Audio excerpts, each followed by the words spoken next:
Hello dear students, welcome to our online inorganic chemistry class. In this video lecture, we are about to see silicones and silicates. The first topic in this lecture is about silicones. So silicones are polymers, that means silicon polymers, which are made up of siloxane, that means the monomer of silicones are siloxane. So what are siloxanes? Siloxanes are compounds that contain alternating silicon and oxygen atoms, which means there is a linkage like this: silicon, single bond oxygen, single bond silicon. So this type of alternate silicon and oxygen atoms is known as siloxanes. So when siloxanes combine with each other, it forms a polymer, and that polymer is known as silicones.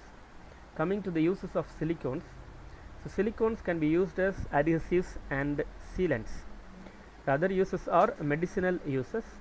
It can be used to treat weak bones and also for heart diseases and stroke.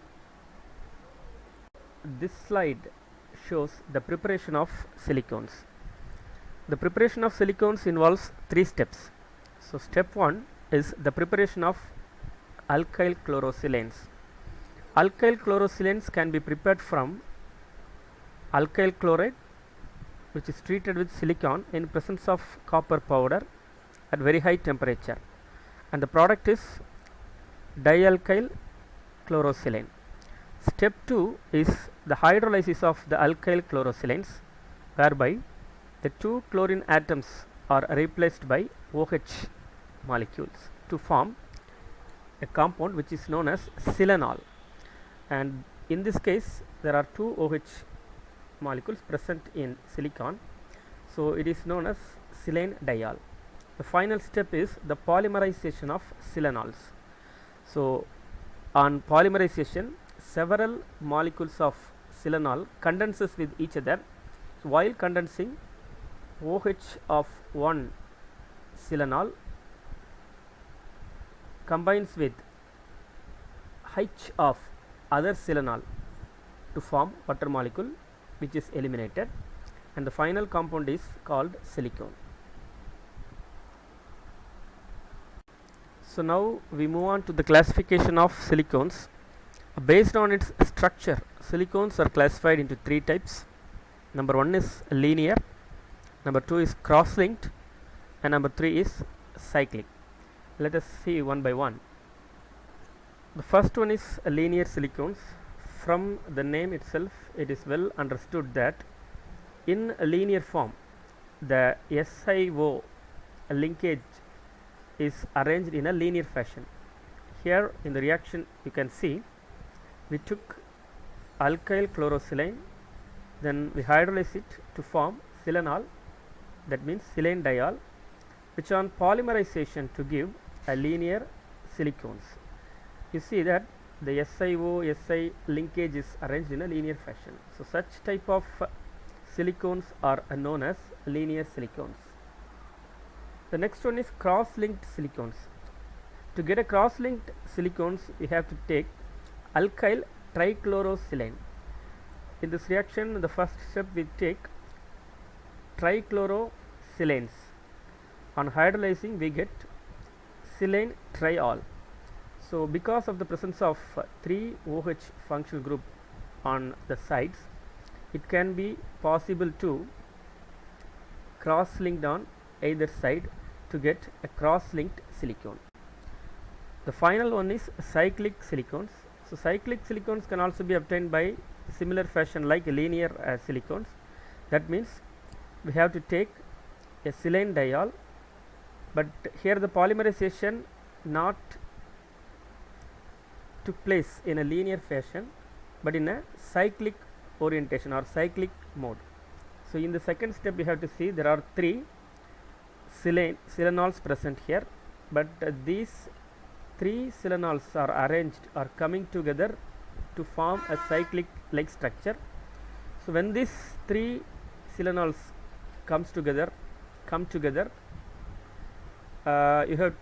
you see there is elimination of water molecules. OH from one silanol and H from another silanol is eliminated as water molecule, and hence we get a cyclic structure of silicones. And now we move on to silicates. So silicates are minerals that contain silicon and oxygen, which are arranged in tetrahedral fashion, that is SiO4 4- units, and these can be linked together in several patterns. So based on the patterns, the silicates can be classified into 7 types: orthosilicates, pyrosilicates, cyclic silicates, chain silicates, double chain silicates, sheet silicates, and 3-dimensional silicates. So now let me see one by one about the structure of silicates. The first one is orthosilicates. So this is the simplest silicates known, which contain the SiO4 4- unit, and here silicon atom is present at the center and 4 oxygen atoms are arranged in a tetrahedral fashion. So here is the structure, as I said earlier, silicon at the center, 4 oxygen atoms are arranged in tetrahedral fashion, and this is called as orthosilicate. Some of the examples are phenacite mineral and willemite mineral. Number 2 type of silicate is pyrosilicate. So in pyrosilicate, the arrangement of ion is like that: Si2O7 6 ions.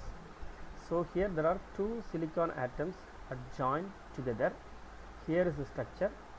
So 2 tetrahedral silicates are joined together, but they share 1 oxygen atom as common. Here is the example. Thortveitite is the example for pyrosilicate. Next one is cyclic silicates. So cyclic silicates contain SiO3 and 2n- ions, and it can be formed by linking at least 3 tetrahedral silicate units, so that we can form a cyclic silicate. And the important thing is each cyclic silicate should share 2 oxygen atoms with the other silicates. Here are the illustrations of cyclic silicates. The first one has 3 silicate units, and the next one contains 6 silicate units. The arrows in the first diagram shows in every silicate unit you can see there are 2 oxygen atoms shared with other silicates.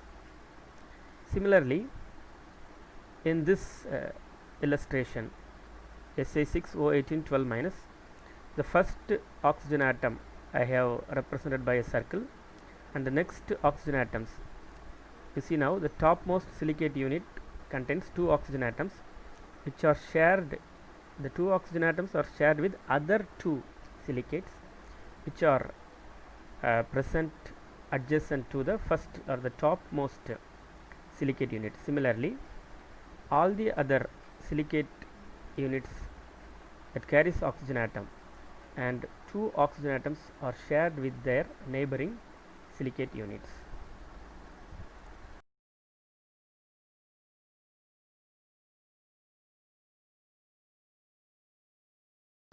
So chain silicates, also called as pyroxenes, also contain SiO3 and 2n- ions, but here it is not arranged in a cyclic manner but arranged in a linear fashion, and each silicate share 2 oxygen atoms with other silicate units. The examples are spodumene and diopside. The next type is double chain silicates. In double chain silicates there are 2 chains are linked together, and in linking 2 chains, some silicates share 2 oxygen atoms with the other silicate units, and some silicates share 3 oxygen atoms with all the 3 oxygen atoms with each other. So in the middle 2 silicates, that means the joining point of the 2 cycles, you can see there are 2 silicate units present, and that 2 silicates share all the oxygen atoms with other silicate units. That means the 3 oxygen atoms present in both the silicates are shared with their neighboring silicate units, while the other silicate share only just 2 of their oxygen atoms. So double chain silicates share 3 vertices and share also 2 vertices. Examples are asbestos and thermolite. Sheet silicates having formula Si2O5N2N minus ions, and each silicate unit share 3 oxygen atoms with each other, and thus by forming 2-dimensional sheets. Here is the illustration, and in this illustration you see each silicate units share 3 oxygen atoms with their neighboring silicates. Examples are chalk, mica. The final classification of silicates is 3-dimensional silicates, and which is one of the complicated type of silicates. So here the silicates are arranged in a 3-dimensional network. The formula is SiO2n. So all the oxygen atoms of the silicates are shared with other tetrahedra. So hence we get a 3-dimensional network like structure. Here is the structure, and this is the 3-dimensional silicates formed. The example, this structure is of zeolite, is one of the aluminosilicate. The other example of 3-dimensional silicate is quartz. So most of the diagrams I have taken from the website adichemistry.com, and my sincere thanks to Mr. Aditya Vardhan for providing the structures of silicates. So students, I hope you have understood the concepts of silicones and silicates. On your exam point of view, the important thing is you have to memorize the examples of silicates and the structure of silicates. Hope you do well in your exams. Thank you.